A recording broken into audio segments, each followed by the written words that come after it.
Welcome to Dispatch from Silence with me, Sara Marie. Second episode, Voice of God. That's a little bit too much. So, everything I do is reporting from live experience. It's, not live experience. I don't know where that came from. I'm streaming live, that's my format, but I'm reporting from lived experience. And as I'm approaching, or I am in, say, you can see, I haven't spoken to anyone in a while. So I'm a little bit straight from silence. No, but I'm exploring silence. I've been wildly directed to this space. Everyone who's been following the 108 days of initiation to be walking with God, led by God, know what I'm talking about. So for another week, so another 8 days actually, I will keep exploring silence. And in these transmissions, I go deeper into one topic that is directly correlated to why I am exploring silence and what I've been finding in that silence. And the voice of God is one of the main ones. It's one of the most important ones. And it's in that stillness that we can start to differentiate what is the actual voice of God and what is something else. And that something else that might look different for all of us. But when it's not the voice of God, then it could be the voice of just basically anything else.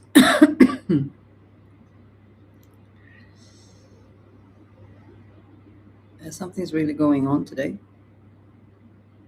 As you see, I just cut my hair. Might be an effect of that.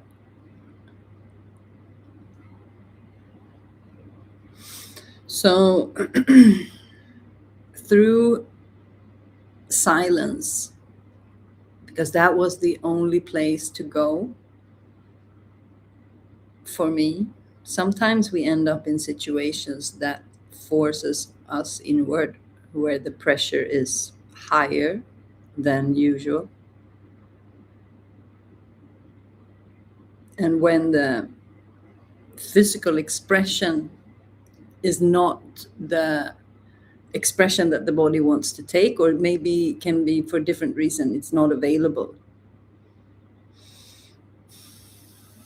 And if we have a practice of reaching inwards, then it's more easy to actually do that when the pressure increases. But for me, that guided me deeper and deeper and deeper and deeper. And through trial and tribulations, realizing what is the voice of me. And the voice of me is the voice of God, because God speaks through the body, through our sensations. So when we embody God, then there's a direct line. There's no proxies, there's no gurus, there's no teachers, there's nothing. It's just me, my body, myself, and God, and why I'm here. No one else can come in between that. That's not how it's set up. So that the work, the inwardly work, is to end up there, to realize that what I want and what God wants is the same thing. And when I align with what I want and what I need and what my body needs. And it's not what I want. It's not the I.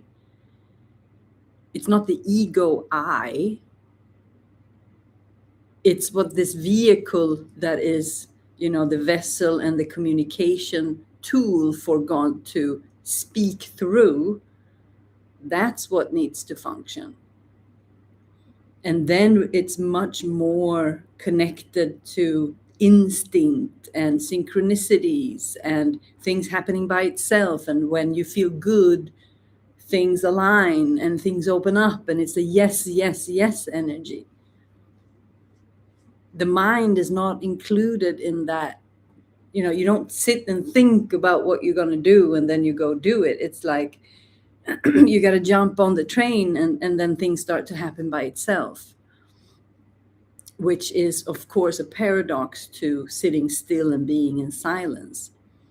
But sitting still is just one way of silence, because for most people, it's difficult to be silent while moving around because there's so many impressions, and then the mind is interpreting that and giving live commentary to the awareness, to everything else that doesn't need that. The only thing that needs the commentary is the mind itself. So the mind is talking to something that is like there's no benefit, because the only thing that the mind is doing is repeating different, usually quite negative states, and that sends a frequency to the whole being, to every cell that believes the mind, because we're innocent, the body is innocent, it's neutral, it's just like, it's like a dog who wants to play, trusting, that's our core. We're trusting beings because we can trust, because other parts of the body will tell us when it's danger, not the mind. There's other sensations, but then the mind goes, I can use those sensations.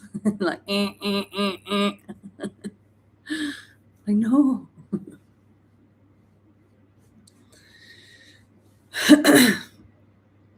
So the silence is the gateway to, because when everything is still, if we reach the languages of God is stillness, it's the limitless potential. This, the reality, the material world, that is something else. I mean, it's a creation of God. It is God as well, because everything is God. But that's just one form. That's not the true form. That's just one form that the intelligence that is God can take, and the human is another. And the fact that we can interact with each other is the play. It's the creation. It's the dance itself.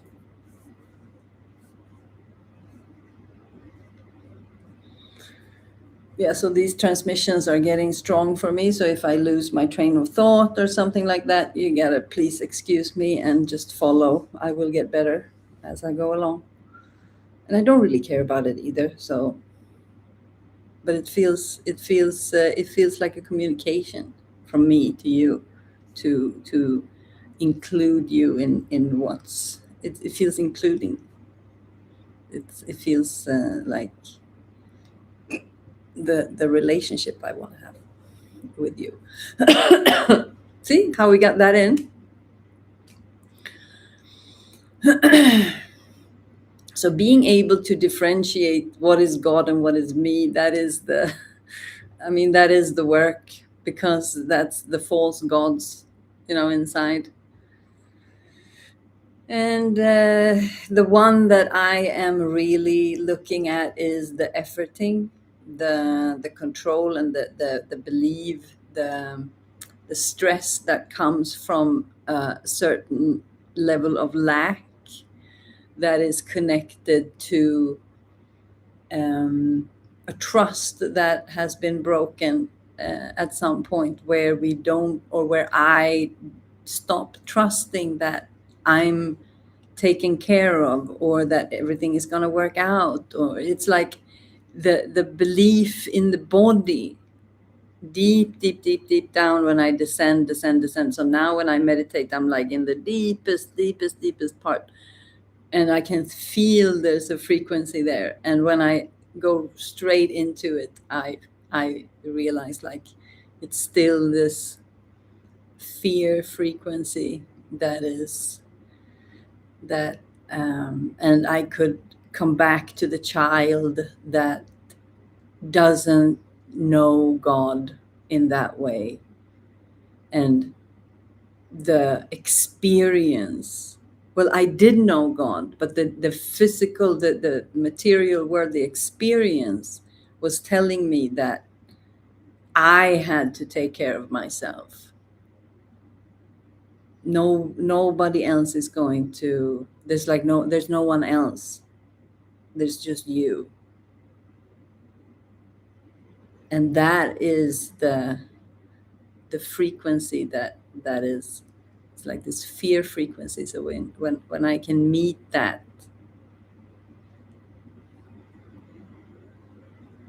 then I can eliminate anything else than just pure transmission, just pure. There's nothing that doubts the transmission, or there's nothing that interprets the transmission in a negative way, or that makes it hesitant. It's just it's a clear. So it's like this hand in glove experience. And so we all have tons of different voices, impulses, belief systems, all kinds of things that is coming across as the true voice of the body, or the self, or God, or intuition, or whatever you really want to call it, what you align with. So it's about finding these false gods and like, false, and that is also the work, just to clear everything out that doesn't belong. So we will run into these situations where, okay, this situation, and then the natural way of handling it is in one way, but now we have an awareness, and then when that doesn't work out, then we go like, okay, so what happened here? Like, what? Wait. It's like every time you end up in a situation that is not fun, not aligned, not nice, or where something goes wrong, that is the key. Then you go like, okay, so the information is here, so then I learn, and then I go again, living life, doing good, and then something goes south. What? And then you realize, and like, wow, I knew that. And then the more you realize, okay, I know that this is not a good idea, then you just like, I'm just not going to do this, because last time I was like, I've done that. Like, how bad can it get? Bad. Not doing that again. So you learn, and that's me. Like, I don't want those problems. I don't want that mess. My soul is like, wow, calm down. Let's all just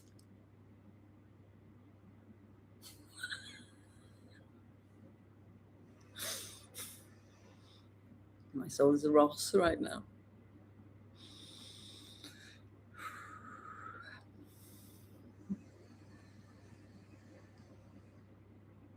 So that's also why I'm being drawn into silence, because I just want more and more. I just want deeper connection and deeper truths. So that's another episode, the truth.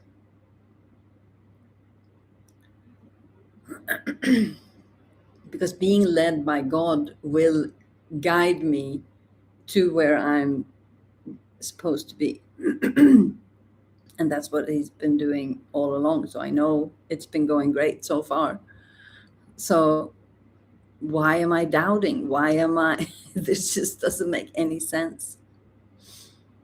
So I'm in a period of life where I really need the silence for myself. I really crave it. So my body is calling for it. And it is one thing that I have spent a lot of time in silence, but I haven't been able to be left alone for a long period of time. So I'm enjoying that aloneness, and the setup is at the moment that I can have more free time than I usually have, because Simba is away, and then I don't work as much as I'm more supporting. I do other things as well, but I can choose. And now I choose the silence to really allow my nervous system to take a full, because that's how you warp. That's the quantum. The quantum goes through the silence. The slingshot is through the silence. But when you first dip into silence, there's a lot of noise in there. There's a lot going on. People think that, oh, what are you going to do? Sit in silence all day? Isn't that boring? And then you know, sure, you might have to get over some initial energy of boredom, but that's just when you realize that's just a thing. That's like the first mystery thing that wants to guide you, stray away. It's like the easy ones. Like if you fall for the easy ones, then maybe this is not for you. And said with love, this is not for everyone. This is like, silence is not for everyone. Someone I know said a brilliant quote one day. There is no uncomfortable silence. There's just silence, and then there's the uncomfortable you. There's just so much brilliance in that.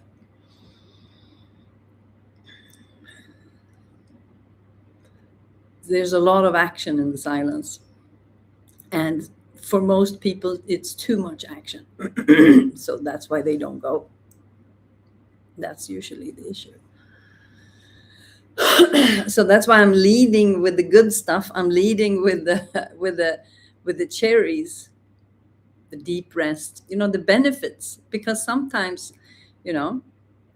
we need to be reminded of how good it gets and how easily accessible. That's the point, that the silence is so available for us, and that it's such a potent healer.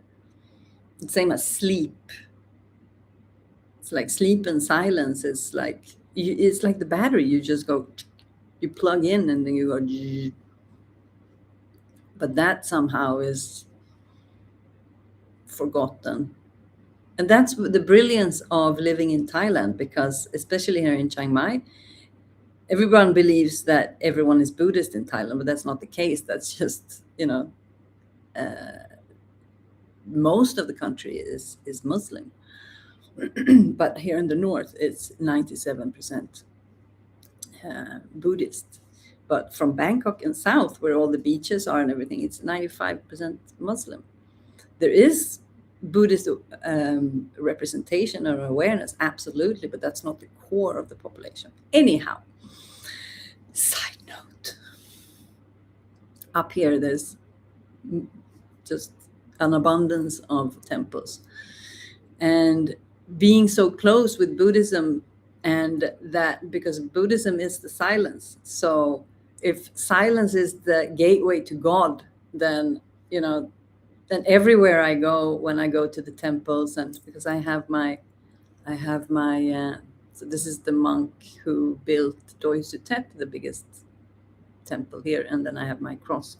And all monks that I meet, they look at me and they see that I have that monk, and they see that I have my cross, and they always comment and say that Jesus, I like him. So there's a very beautiful relationship. And they all say, like, yeah, the Buddha and the Jesus, that they say, yeah, like they were friends, they were friends back then. They were like two guys on the same quest, following different paths. And the silence is it's so powerful. So it's really a gift to be up here and have the ability to go visit the temples.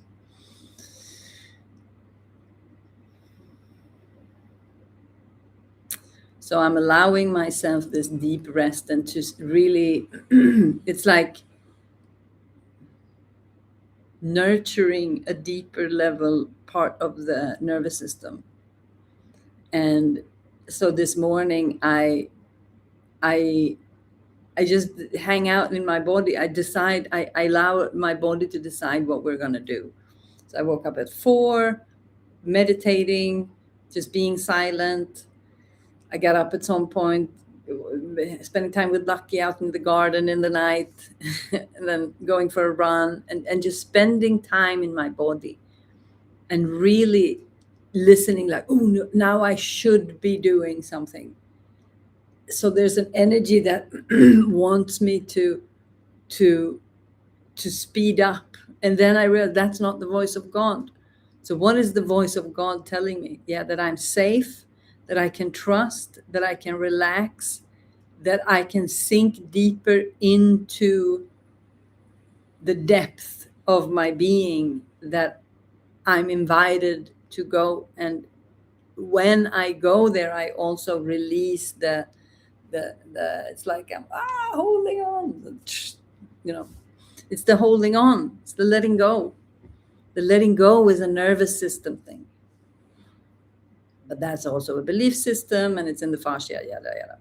So basically I've been in the fascia and just stretching and breathing and just relaxing and going deeper and deeper and getting lost in the silence. and really working with these stressors on a very, very deep level. So allowing the body to lead and trusting that. And not only, when it's set up, but the more I listen in the silence, the more silence I create, and the more I explore the silence, that's when that's like the practice, that's like, because then you use that when you go to work or when you go create, because then the the signals in the body, it's like there's millions of things working together in the body. And when we start to differentiate and really align that, then everything goes very quick, and it becomes very precise. So there's no time in between, whatever that's called. And today I was called to do something about my hair.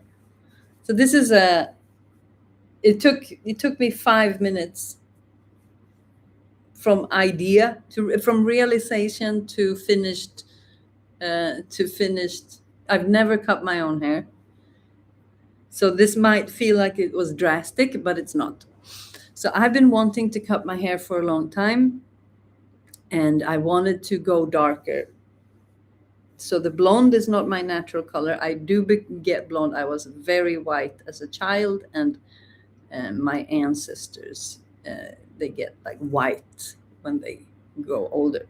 But this is the color in between. So I've been wanting, so I stopped coloring my hair. I wanted to be more natural. I wanted to cut my hair, and I wanted to go darker. But as I've been obsessing about it, And obsessing is not my mind obsessing, it's information that's coming. So I realized the body wanted to clear that wanted to cut something in the energy here and go more natural. But I don't want to go to the hairdresser. I really don't want to go, so I don't go. I want to go, but I'm not going. And then this morning I was like, I just cut my own hair. And then I just had a vision, like, yeah, I will let it grow. I will be my natural, I'll just let it grow. And then I cut it myself. And it will look this salty ocean, playful, because I want to wear my hair down. I don't want to be in that bun anymore. I felt like I was trapped in the bun. I was trapped in myself. So I was like, oh, I have to get out. And my belief system was I have to go to the hairdresser because I'm not capable of doing anything with the situation that I have that will absolutely match what I want. And then I realized I don't want to put my hair up. I want to have it down, and I want to live with it down all the time and see what happens. And I want it to be natural, and I want it to be my own color, because I don't want chemicals in my hair anymore. Right now, anyway. That's what I'm being told from the inside. So I trust, and voila. I haven't washed it in a couple of days, so it will probably look different and more flat, but I'm very happy. Voice of God, that would never have happened if I didn't surrender to my hours of internal silencing. So I just follow. And all the things, I've never cut my own hair, it's going to look shit in the back, and the voice just like, whatever, it's going to be fine. You can always go fix it. Someone's going to fix it. It will be fine. You're going to love it. And I just snip, snip, snip, snip. And I love it. I feel free. And then I had to come here and talk to you. So all this talk about silence,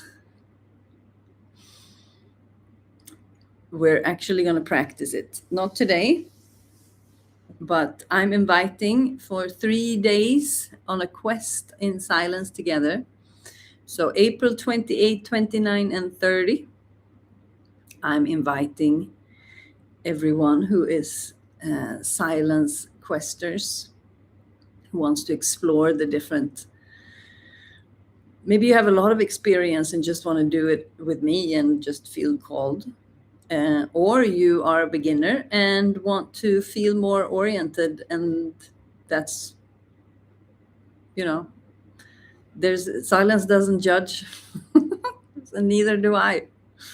And the people who say that they are advanced within silence, then, maybe they are. Doesn't matter. Silence will be there. Silence is where we return to. The more, silence is where the wisdom is. So questing together is a lot of fun because we kind of merge our fields. So if you like me, what I'm talking about and how I access things and how I operate, then when you come in close proximity with me, then you also get a piece of that. That's how it works. It's like the avatar. We can kind of connect a little bit when we come together, and especially if we are aligned, if we are a lot, the same and kind of flowing in the same kind of currents, then we kind of activate each other's fields. So that's a lot of fun. And then it's exploration, and I will be guiding us through a session of internal alchemy to activate all the layers in the body, the fascia, we work with the breath, we work with the nervous system. It's like we activate the energetic field, we activate the internal eyes and the internal activation, and then we enter the silence together. So 3 sessions, 28, 29, 30, about 1 hour each. So first practice and then 30 minutes of silence together.